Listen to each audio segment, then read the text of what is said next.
Have you ever thought about what it would be like to live in the Wild West? It's easy to think it was fun because of how simple life was on the frontier, riding on horseback, preparing meals at campsites, slumbering beneath the starlit expanse, procuring provisions and goods from nearby towns, and more. Perhaps establishing a general store or saloon might seem straightforward and pleasurable. Yet, if you hold an affinity for classic Western films, you'll catch a glimpse of the shadows that veiled life in the Wild West. These films often portray scenes of violence and unsavory occurrences from that time. Life in the West was pretty complex. For instance, consider Dodge City, one of the most lawless towns, is mischaracterized by gun violence and other myths, but it doesn't mean it was safe to live there. Quite the opposite. It was hazardous, but it diverged from the cinematic portrayal. As numerous movies romanticize existence in the Wild West, numerous individuals yearn for the chance to experience that bygone era. But what was it like to survive in the ancient days of cowboys and outlaws? Welcome to the West. Remember to hit the like button because it helps us a lot. Don't forget to subscribe to the channel and press the notification bell to not miss the upcoming interesting videos. You were lucky to reach the Wild West. Surviving in the American West required a journey fraught with peril, as reaching the destination often meant overcoming the odds of death. During the years of 1840 to 1860, an estimated 300,000 to 400,000 pioneers embarked on the Oregon Trail. Among them, the National Park Service says that 1 in 10 died before they reached the Promised Land. The path to the West was marked by a startling array of mortality sources. Predominant causes included diseases, mishaps, calamities induced by weather, perishing while traversing the numerous rivers en route, and, of course, gunshot wounds. Yet those were just the prominent threats. Additional hazards loomed. Rattlesnake bites could turn deadly, and bison roamed abundantly. Stampeding herds could swiftly overrun wagon trains, and indeed they did. The animals accompanying the convoy posed significant dangers as well. Most groups journeyed alongside their own herds, comprising oxen, horses, and mules. Equestrian accidents were not the sole peril. People also fell victim to kicks and stampedes. Among the most heart-rending demises were those who tumbled from wagons, encountering crushing wheels or trailing mercilessly behind. Disease was rampant. When Dr. Jim Kornberg directed his attention to the fastest killer in the Old West within the pages of True West magazine, the culprit wasn't a gunshot, it was cholera. After all, a bullet possesses limited lethality, whereas cholera proves to be an enduring scourge. In 1873 alone, a major cholera epidemic swept through the West, and at this point in history, the medical community understood exactly how it was spread. Dr. John M. Woodworth's extensive 1,144-page report submitted to Congress concluded that comprehensive disinfection was the pivotal strategy. Regrettably, disinfectants were scarce commodities in the West, and people kept dying. According to the National Park Service, ailments like measles, scurvy, dysentery, pneumonia, and smallpox were also prevalent. Smallpox, as per historical accounts, arrived in the Americas through Spanish contact, and subsequently, along with other European diseases, claimed the lives of approximately 90% of indigenous populations across North and South America. These communities faced harrowing extremities, as exemplified in a narrative recounted by historian David Derry. In 1878, a newspaper documented an incident involving an Apache medicine man who, upon diagnosing 2 infants with smallpox, placed them back to back and, with a single bullet, ended both of their lives. The cures were more dangerous than the diseases. Historian David Derry authored Frontier Medicine, a book that delved into the unsettling reality of being a physician in the Old West, an experience that brought challenges for both medical practitioners and their patients. Derry revealed that doctors often improvised their methods, prescribing remedies that sometimes exacerbated ailments more than they cured them. Tragically, even while valuable insights were available, such as the medical wisdom of Native American tribes, many white doctors dismissed these resources.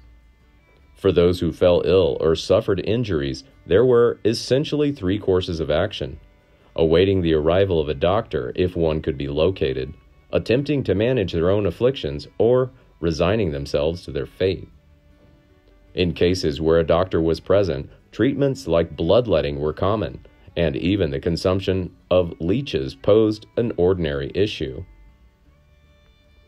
Furthermore, unconventional remedies like the 1815 cure for arthritis and gout existed. It's unsurprising that many turned to self-administered treatments for chronic maladies. One such individual was Doc Holliday.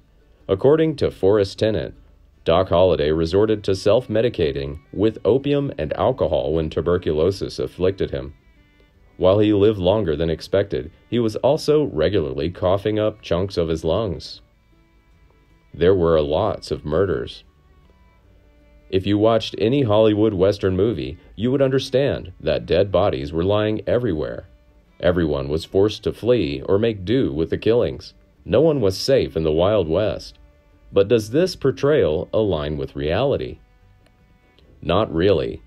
Terry Anderson, a Montana State University professor emeritus of economics, told Live Science that the movies exaggerate some of the incidences in the Wild West. Further, he indicates that as much as people settled disputes with bullets, there were many instances where people solved issues using civil measures. Let's take Dodge City during the boom years. During the span of 1876 to 1885, inhabitants faced a 1 in 61 chance of meeting a violent demise. Their homicide rate stood at approximately 165 per 100,000 individuals. While that doesn't sound like much at all, let's put it in perspective. According to the Centers for Disease Control and Prevention, the 2020 homicide rate was around 7.8 per 100,000, a stark increase from preceding years. Oregon boasted the lowest homicide rate, roughly 30 per 100,000. Therefore, dying a violent death was real, and people lived with constant fear. Death of many Native Americans. When discussing death in the Old West, it's necessary to indicate that people affected the most. Native Americans who had lived for generations on their land died in great numbers.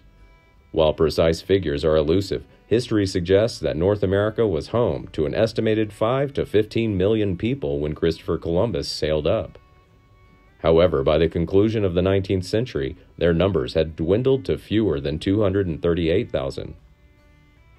It's both complicated and challenging to explain what exactly happened. However, some significant causes were involved in those massive deaths. History suggests that smallpox was among the essential contributors to those countless deaths. A sequence of conflicts, including the Battle of Tippecanoe, the War of 1812, and the Seminole Wars, inflicted further reductions in numbers. These were compounded by outright massacres, such as the Sand Creek Massacre.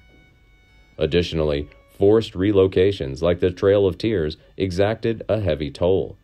This chapter, unfolding in the 1830s, resulted in the deaths of thousands of Native Americans. They were coerced from their ancestral territories and subjected to a journey spanning over 1,000 miles to reach the designated lands assigned by the U.S. government. In essence, the Native Americans who managed to survive the challenges of the Old West were the exception, standing against a grim norm. The ingredients in your cocktail might kill you. Surviving certain days often calls for the solace of a relaxing cocktail, yet even such libations could prove perilous in the Old West. While popular Western portrayals frequently depict cowboys and outlaws nonchalantly ordering whiskey at the local saloon, historical accounts reveal a more sinister reality. Beyond the realm of locally brewed beers and traditional whiskey, establishments like saloons were known to serve concoctions with the names like the ominous tarantula juice. This libation had a dark side, often leading to violence due to the inclusion of the lethal and hallucinogenic strychnine. The name itself invoked shivers, as frequent imbibers reported sensations akin to being swarmed by crawling spiders. The Centers for Disease Control and Prevention emphasizes the potency of strychnine.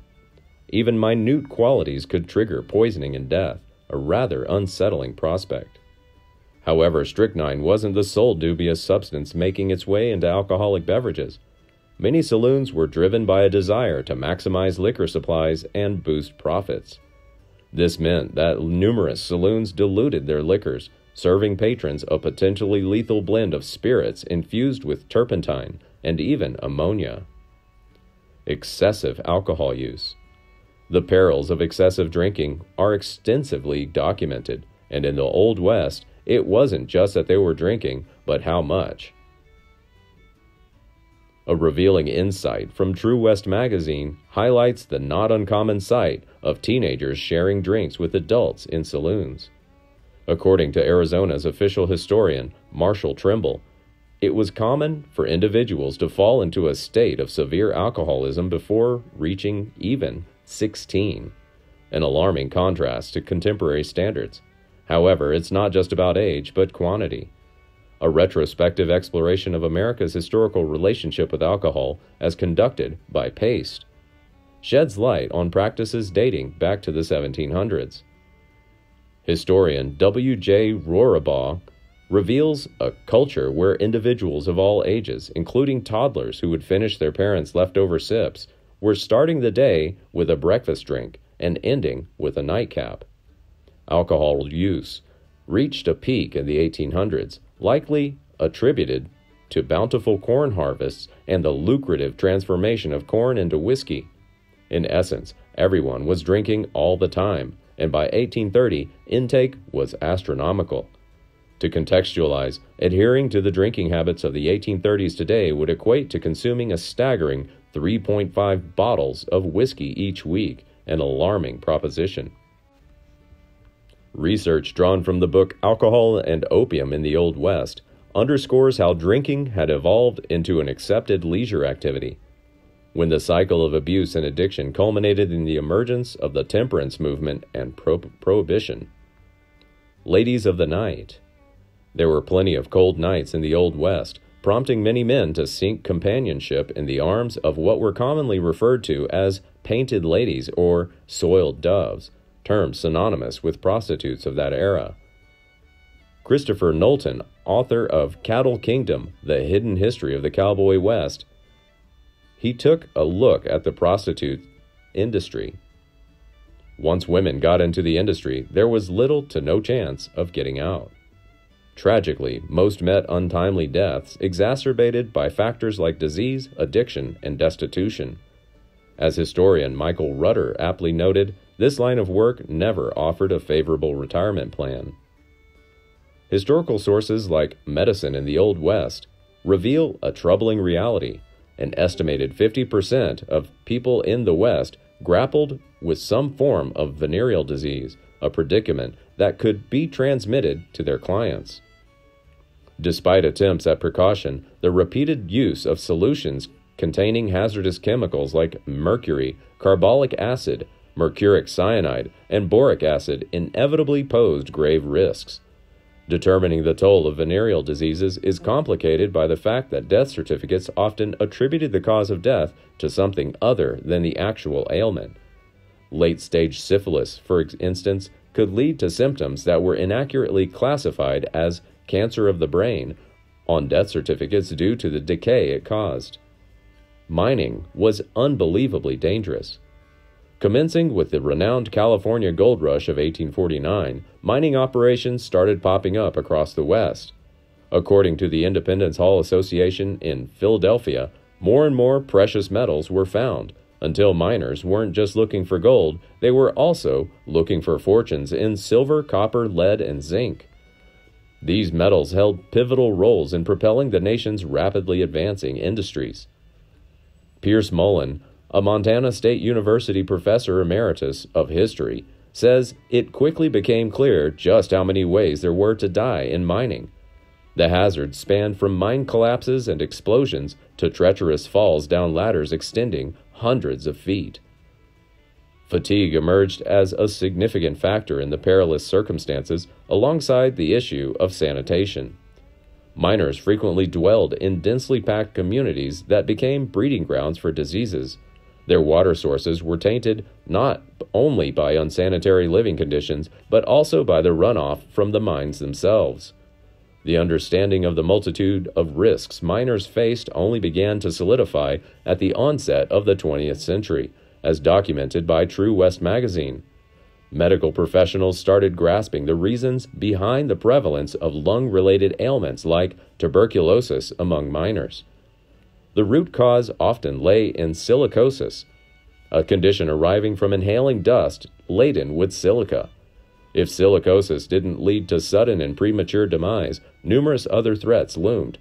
These encompassed the likes of carbon monoxide poisoning, the loss of a few fingers or limbs, infections, and exposure to toxic elements such as mercury and arsenic. Life in the Old West was hard. The trials we grapple with today pale in comparison to the hardships endured in the Wild West.